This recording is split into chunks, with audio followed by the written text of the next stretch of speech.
Assalamualaikum warahmatullahi wabarakatuh. Kembali lagi dengan saya Bayu. Pada video kali ini kita akan belajar bersama bagaimana menstabilkan suatu footage yang kita rekam dan hasilnya itu tidak stabil ya teman-teman. Contohnya seperti ini. Nah, ini kita rekam dengan kamera Lumix G7 yang kita tahu bahwasanya Lumix G7 itu belum ada fitur image stabilisasinya ya, seperti kamera Lumix G85 atau yang lainnya. Jadi hasilnya seperti ini. Ini kita rekam dengan menggunakan handheld ya, yang kita memang sengaja ngerekamnya tidak fokus untuk menstabilkannya ya, karena untuk bahan video ini. Oke, jadi di sini kita akan menstabilkannya dengan suatu fitur pada DaVinci Resolve yaitu fitur stabilizernya. Nah, sebenarnya fitur stabilizer ini di setiap software editing itu pasti ada ya. Nah, jadi di sini kita akan bahas di DaVinci Resolve. Pada DaVinci Resolve 15 dan 14 itu ada perbedaan dengan fitur stabilizer pada DaVinci Resolve 16. Bukan terletak pada fiturnya sebenarnya, tapi terletak pada posisinya. Kalau DaVinci Resolve 15 dan 14 itu ada di color tab seperti ini, yaitu posisinya ada di tracker ya, di sini tracker, lalu di sini ada window ya, FX dan stabilizer. Seperti itu. Jadi kita pilih di stabilizer. Jadi fiturnya itu dulu di sini. Kalau yang sekarang itu sudah ada di inspektor, lalu ya di sini ya. Seperti itu. Jadi bukan dipindah ya, tapi ditambah pada edit tab ya, terletak pada inspektor. Oke, kita langsung aja ke caranya. Kalau teman-teman mau menstabilkan footage pada color tab, maka caranya yaitu kita pilih klip yang mau kita stabilkan ya. Kalau teman-teman belum nampil seperti ini, mungkin klipnya belum diklik ya, seperti ini. Nah, kita pilih klipnya. Contoh klip yang pertama, di sini kita play, di sini hasilnya kan belum stabil. Nah, seperti itu.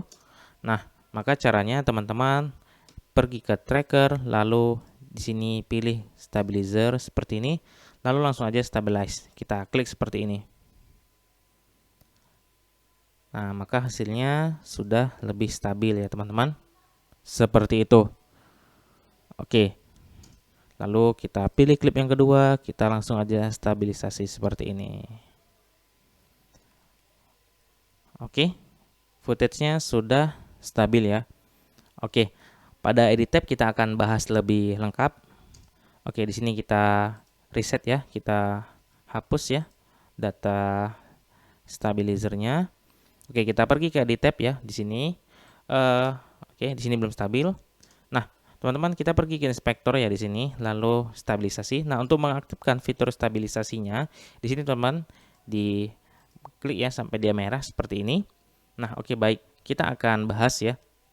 Di sini teman-teman ada mode. Nah, jadi sebenarnya mode ini juga ada pada color tab, namun tadi kita tidak bahas ya. Nah, oke. Sebenarnya sama ya, semua fiturnya sama, ada kamera lock, strength, smooth, dan cropping. Nah, di edit tab juga dilengkapi ya, sama, ada mode, kamera lock, zoom, cropping, smooth, dan strength. Seperti itu.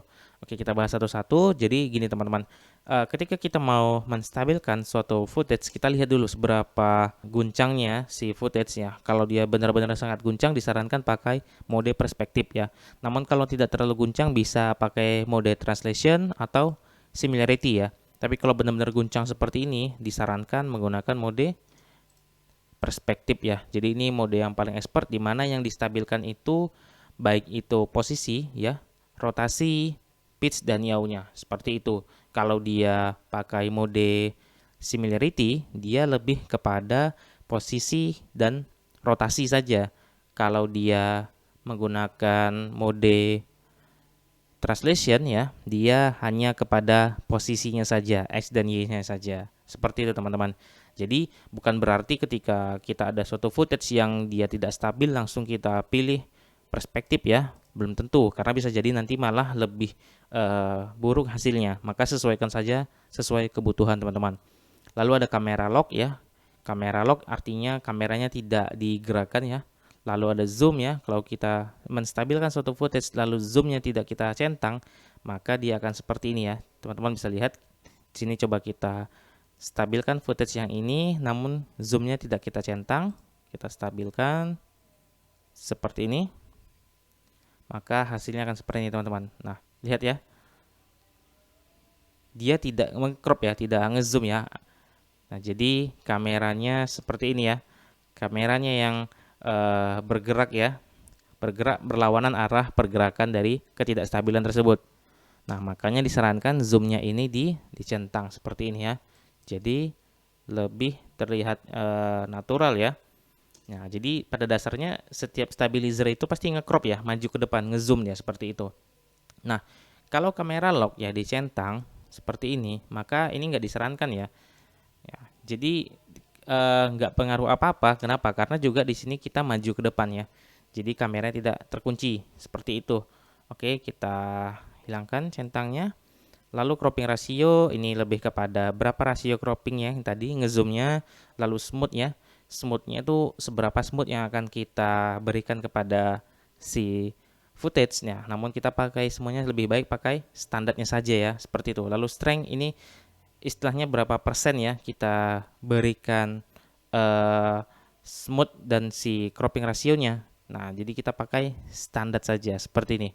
Lalu kita pilih ke mode yang kita butuhkan. Seperti itu teman-teman. Nah, jadi caranya teman-teman kita pilih si clip yang akan kita stabilkan seperti ini. Lalu kita tinggal pilih kebutuhannya apa. Contoh kita pakai perspektif, lalu klik aja stabilize di sini. Seperti ini ya. Ya, jadi sangat mudah sebenarnya untuk menstabilkan suatu footage ya pada DaVinci Resolve 16. Namun teman-teman, ada suatu hal yang harus diperhatikan. Bukan berarti ketika setiap software itu ada fitur stabilizernya, maka kita bebas ya, sesuka hati kita ketika kita merekam ya. Jadi yang perlu digarisbawahi ya, fitur stabilizer itu hanya untuk memperbaiki apabila ada kesalahan yang bisa diperbaiki. Bukan berarti kita asal-asalan dalam merekam ya. Karena yang namanya stabilizer pasti ada yang dikorbankan, yaitu gambarnya lebih nge-crop ya atau nge-zoom, dan misalnya kalau dia guncang seperti ini, maka bisa jadi tidak terlalu natural ya. Nah, jadi bisa jadi gambarnya lebih jelly seperti itu ya, seperti jello-jello seperti itu. Jadi disarankan dari awal proses perekaman kita memang sudah bagus ngerekamnya. Jangan berpikir bahwasannya proses editing itu adalah proses yang untuk memperbaiki ya. Tapi proses editing itu adalah suatu proses untuk menambahkan estetika atau mempercantik video saja, seperti itu ya. Oke, sampai di sini ya teman-teman untuk bagaimana cara menstabilkan suatu footage ataupun video pada DaVinci Resolve 16. Teman-teman kalau ada pertanyaan silahkan tulis di kolom komentar. Kalau ada request silahkan tulis di kolom komentar. Dukung terus channel ini. Sampai bertemu di video-video selanjutnya.